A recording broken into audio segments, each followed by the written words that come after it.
Hello students, welcome to my channel. तो आज मैं आपको चैप्टर नंबर 5 अरिथमेटिक प्रोग्रेशंस के एक्सरसाइज 5.3 का क्वेश्चन नंबर 3 का 4th और 5th पार्ट करवाने जा रही हूँ। तो इसका फर्स्ट, सेकंड और थर्ड पार्ट मैंने पिछली वीडियो में करवाया हुआ है, तो उसका लिंक मैं डिस्क्रिप्शन बॉक्स में डाल दूंगी, तो वहां से जाकर आप देख लीजिएगा। ठीक है, तो क्वेश्चन नंबर 3 में ना हमें एपी की कुछ टर्म्स दी हुई हैं और हमें कुछ टर्म्स फाइंड आउट करनी है। ठीक है, तो आइए इसका फोर्थ पार्ट करते हैं। तो फोर्थ पार्ट में हमें A3 15 दिया हुआ है, S10 हमें 125 गिवन है और हमें D की वैल्यू निकालनी है और A10 फाइंड आउट करना है। ठीक है, तो आइए करते हैं इसे। तो सबसे पहले आप लिखिए, आपको क्या दिया है, A3 15 दिया है। ठीक है, तो यहाँ पर हम AN वाला फॉर्मूला लगाएंगे। ठीक है, AN किसके इक्वल होता है, A plus N minus 1 into D। तो यहाँ पर देखिए क्या हो जाएगा, अब ये A3 की जगह हम क्या लिखेंगे, A plus 3 minus 1 into D। ठीक है, और इक्वल टू 15, इसको एज इट इज रखिए। ठीक है, तो ये फॉर्मूला हम यहाँ पर अप्लाई कर रहे हैं। ठीक है, और यहाँ पर क्या आ जाएगा आपके पास, A plus 2D is equal to 15। ठीक है, तो A3 की जगह ना आप डायरेक्ट भी A प्लस 2D लिख सकते हो आप डायरेक्टली। ठीक है, ये मैंने आपको बताया हुआ है। अब देखिए, ये अब इक्वेशन आ गई ना आपके पास, तो इसे आप मान लीजिए फर्स्ट इक्वेशन। ठीक है, अब आपको सेकंड क्या गिवन है, S10 कितना दे रखा है, 125। ठीक है, तो यहाँ पर हम SN का फॉर्मूला लगाएंगे। तो देखिए SN किसके इक्वल होता है, N/2 2A plus N minus 1 into D। तो आपने फॉर्मूला जरूर लिखने हैं। ठीक है, अब ये फॉर्मूला हम यहाँ पर अप्लाई कर रहे हैं। तो S10 की जगह हम क्या अब लिखेंगे, देखिए 10/2 into 2A plus 10 minus 1 into D। ठीक है, और इक्वल टू 125 हम एज इट इज लिखेंगे। ठीक है, अब यहाँ पर चलिए सॉल्व कर लेते हैं। 10 और 2 आपस में कैंसिल होगा तो यहाँ 5 बचेगा, तो 5 इंटू 2A और 10 minus 1 9D is equal to 125। 5 multiply में है तो इस साइड जाकर डिवाइड में आ जाएगा, तो 2A plus 9D is equal to 125 divided by 5। तो ये 5 और 125 कैंसिल होगा तो हमारे पास 25 बचेगा इधर। ठीक है, तो यहाँ पर इक्वेशन क्या बन जाएगी आपके पास, 2A plus 9D is equal to 25। ठीक है, ये इक्वेशन आ गई। इस इक्वेशन को मान लीजिए आप सेकंड इक्वेशन। ठीक है, अब हम क्या करेंगे, फर्स्ट और सेकंड इक्वेशन को सॉल्व करेंगे। ठीक है, एलिमिनेशन मेथड से चलिए सॉल्व करते हैं। तो एलिमिनेशन मेथड से सॉल्व करने के लिए आपके पास ये देखिए A और D है ना, यही दो टर्म्स हैं, तो इनमें से कोई एक टर्म आपकी ना सेम रहनी चाहिए। ठीक है, तो यहाँ पर देख रही हूँ ना, मेरे पास A वाली टर्म सेम है ना D वाली टर्म सेम है, तो मैं किसी एक को ना सेम बनाने का कोशिश करूंगी। तो मैं यहाँ पर A वाली टर्म को सेम बनाने का सोच रही हूँ। तो यहाँ पर A है, यहाँ पर 2A है, तो अगर मैं यहाँ पर इस इक्वेशन को 2 से मल्टीप्लाई कर देती हूँ तो यहाँ पर मेरे पास 2A मिल जाएगा ना। ठीक है, तो हमें क्या करना होगा, इस पूरी ही इक्वेशन को 2 से मल्टीप्लाई करना होगा। ठीक है, तो मल्टीप्लाई इक्वेशन फर्स्ट बाय 2। तो इसे हम 2 से मल्टीप्लाई करेंगे, तो देखिए यहाँ पर लिखिए 2 इंटू इक्वेशन को लिख लीजिए A plus 2D is equal to 15। ठीक है, तो आपने दोनों तरफ मल्टीप्लाई करना है 2 से। ठीक है, तो यहाँ पर आपके पास क्या आ जाएगा, नई equation 2A plus 4D is equal to 30। ठीक है, तो आपकी जो फर्स्ट इक्वेशन है ये आपकी, देखिए ये इक्वेशन बन गई, अब नई इक्वेशन बन गई, तो इसे हम नाम दे देते हैं इस इक्वेशन को थर्ड इक्वेशन। ठीक है, अब हम क्या करेंगे, इस सेकंड और ना थर्ड इक्वेशन को सॉल्व करेंगे एलिमिनेशन मेथड से। ठीक है, तो यहाँ पर लिखिए आप, solving second and third equation by elimination method. ठीक है, तो हमारे पास सेकेंड इक्वेशन क्या है, उसे लिख लेते हैं 2A plus 9D is equal to 25 और थर्ड इक्वेशन है 2A plus 4D is equal to 30।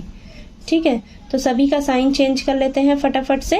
तो ये प्लस का 2 है, माइनस का 2 है, कैंसिल हो जाएगा। प्लस का 9d है, माइनस का 4d है, तो यहाँ पर प्लस का 5d बचेगा। प्लस का 25 है, माइनस का 30 है, तो माइनस 5 बचेगा यहाँ पर। ठीक है, अब यहाँ पर देखिए d का वैल्यू निकाल लेते हैं। तो -5 मल्टीप्लाई में 5 है, इधर आकर डिवाइड में हो जाएगा। ये 5 से 5 कैंसिल हो जाएगा, तो यहाँ पर आपके पास d की वैल्यू क्या बचेगी, -1 बचेगी। ठीक है, तो यहाँ पर देखिए d की वैल्यू क्या बची आपके पास, -1। ठीक, अब हम क्या करेंगे, इस d की वैल्यू को ना किसी भी इक्वेशन में रखकर a का वैल्यू निकालेंगे। ठीक, तो यहाँ पर लिख लेते हैं, put the value of d is equal to -1। मैं फर्स्ट इक्वेशन में रख लेती हूँ, इन इक्वेशन फर्स्ट। तो फर्स्ट इक्वेशन क्या है मेरे पास, a + 2d is equal to 15। ठीक है, तो यहाँ पर हमारे पास आ जाएगा d की जगह -1 रख लेते हैं, a + 2 × -1 इज इक्वल टू 15। तो ये आ जाएगा आपके पास, यहाँ कर लेते हैं थोड़ा। ठीक है, तो ये आ जाएगा आपके पास, यहाँ लिख लेते हैं a - 2 इज इक्वल टू 15। ठीक है, इतना यहाँ पर आ गया। अब -2 जो है ना इस साइड जाएगा। ठीक है, -2 इस साइड जाएगा, तो 15 के पास +2 हो जाएगा। ठीक है, -2 इस तरफ गया तो +2 हो गया। ठीक, तो यहाँ पर देखिए a की वैल्यू आपके पास क्या आ गई निकल के, 17। ठीक है, a की वैल्यू 17 आई है, d की वैल्यू आपके पास -1 आई है। ठीक है, तो आपको क्या क्या निकालना था, आपको d का वैल्यू फाइंड आउट करना था। तो d की वैल्यू तो हमें मिल गई। ठीक है, और हमें क्या निकालना था, a10 की वैल्यू चाहिए, हमें a10 की वैल्यू चाहिए। तो a10 निकालेंगे अब हम। तो यहाँ पर हम ये a_nth वाला फॉर्मूला लिखेंगे, तो हमारे पास क्या बनेगा, देखिए a + 10 - 1 × d।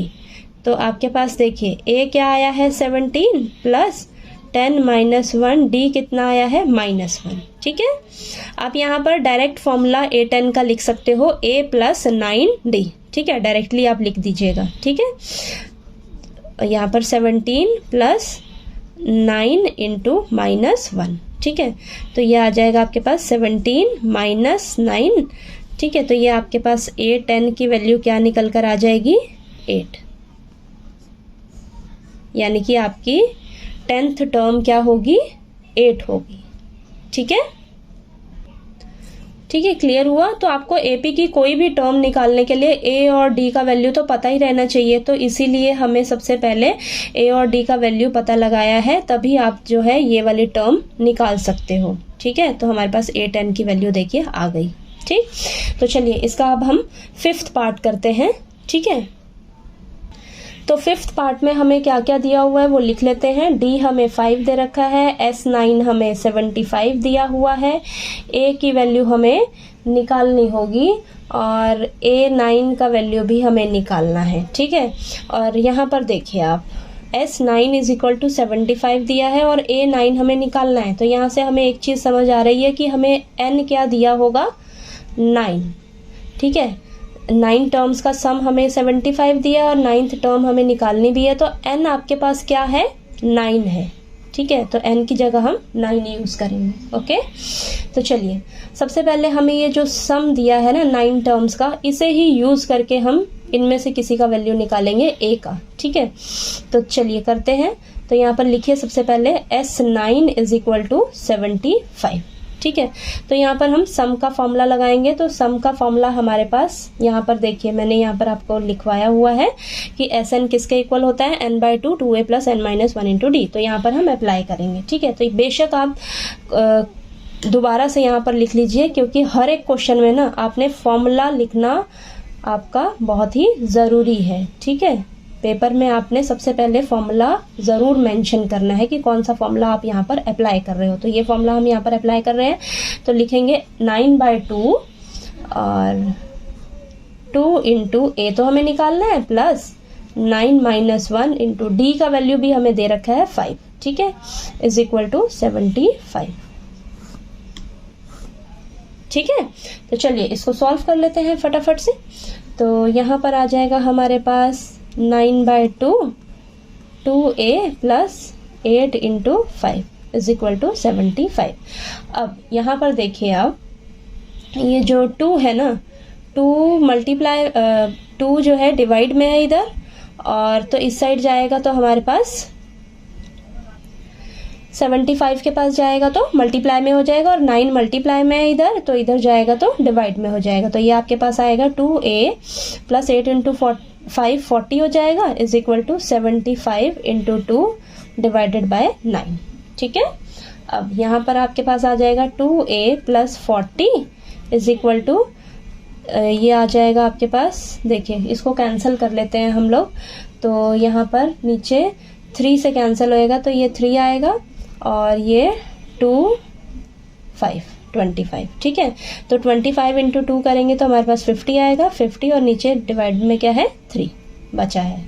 ठीक है, तो आपके पास देखिए ये आया है। अब इसे सॉल्व करके हम क्या करेंगे, a का वैल्यू निकालेंगे। ठीक है, तो यहाँ पर आ जाएगा आपके पास 2a प्लस का 40 है तो इस साइड जाकर माइनस का 40 हो जाएगा। ठीक है, तो अब यहाँ पर हम एलसीएम लेंगे इस साइड, तो यहाँ पर 53 एलसीएम लिया तो यहाँ पर ऊपर 50 ही रहेगा और नीचे कुछ नहीं है यहाँ पर, तो इसको ऊपर वाले नंबर को 3 से मल्टीप्लाई करेंगे तो 120 आएगा। ठीक, तो यहाँ पर आ जाएगा 2a is equal to 50 minus 120, कितना आएगा आपके पास ऊपर माइनस का 70 और नीचे 3। ठीक है, तो यहाँ से अब हम a की वैल्यू निकालते हैं, तो अभी भी देखिए a के साथ 2 मल्टीप्लाई में है तो इस साइड जाकर डिवाइड में आ जाएगा। ओके, तो यहाँ पर आपके पास आएगा a is equal to minus 73, 2 multiply में है, नीचे यहाँ डिवाइड में आ जाएगा। ठीक है, अब 2 और 70 आपस में कैंसिल होगा तो 35 बचेगा। ठीक है, तो यानी कि a की वैल्यू आपके पास क्या आ गई, माइनस 35 डिवाइडेड बाय 3। तो देखिए हमारे पास ये a की वैल्यू निकल गई। ठीक है, तो a की वैल्यू तो हमारे पास निकल गई है। अब हमें a9 का वैल्यू फाइंड आउट करना है। ठीक है, तो a9 का वैल्यू निकालना है, तो a9 को हम क्या लिख सकते हैं, a प्लस 8d। ठीक है, अब यहाँ पर चलिए सभी का वैल्यूज रखते हैं। a का वैल्यू रखते हैं माइनस 35/3 प्लस 8 इंटू d कितना है 5। ठीक है, तो ये माइनस 35/3 प्लस 40। ओके, तो चलिए यहाँ पर एलसीएम ले लेते हैं हम, तो हमारे पास एलसीएम में 3 आएगा, तो माइनस 35 प्लस 120।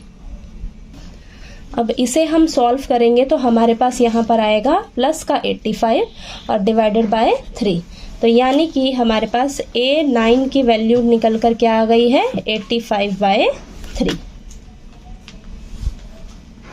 ठीक है, तो देखिए आपका ये क्वेश्चन नंबर 3 का 4th और 5th पार्ट जो है वो सॉल्व हो गया।